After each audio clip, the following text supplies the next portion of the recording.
સવારથી સુરત શહેરમાં અલગ અલગ સ્થળ પર ડિમોલેશન ચાલી રહ્યું છે ત્યારે સુરતના અંડરવર્લ્ડ સાથે કનેક્શન ધરાવતા અલ્તાફ પટેલના મામાને ત્યાં ડિમોલેશનની કામગીરી હાથ ધરવામાં આવી હતી। અલ્તાફ પટેલના મામા મુસ્તાક પટેલના ઘરે બનાવેલ રોપનું ડિમોલેશન કરવામાં આવ્યું હતું તેમજ મુસ્તાક પટેલ સામે પણ અનેક ગુનાઓ નોંધાઈ ચૂક્યા છે। આ દરમિયાન Surat crime branch Varachha police સહિત ઉચ્ચ અધિકારીઓનો કાફલો એસએમસીની ટીમ અને ટોરેન્ટ પાવરની ટીમ દ્વારા હાજર રહી કામગીરી કરવામાં આવી હતી।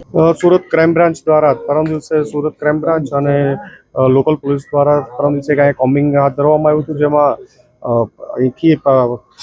અહીંથી પૂછપરછ માટે અહીંથી લઈ જવામાં આવ્યો હતો અલ્તાફ પટેલને જે ગુસ્સી ટોક તેમજ મકોકા જેવા સિરિયસ ઓફેન્સમાં મહારાષ્ટ્રમાં પકડાઈ ચૂક્યો છે, એની ધરપકડ થઈ ગઈ છે। આના સિવાય અસંખ્ય એના બીજા પણ કેસો નોંધાયેલા હતા।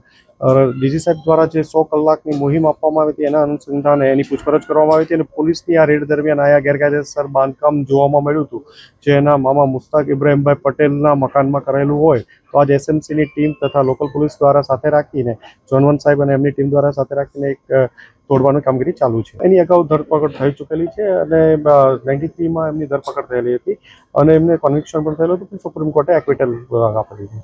93માં 2 બ્લાસ્ટ થયા વરાછા અને સુરત રેલવેમાં બ્લાસ્ટ કેસમાં એમની ત્યારે ધરપકડ થઈ હતી, પછી કન્વિક્શન પણ ટાડા કોર્ટ દ્વારા આપવામાં આવ્યું હતું પણ નામદાર સુપ્રીમ કોર્ટ દ્વારા એને એક્વિટલ આપવામાં આવ્યું। એની પૂછપરછ ચાલુ છે।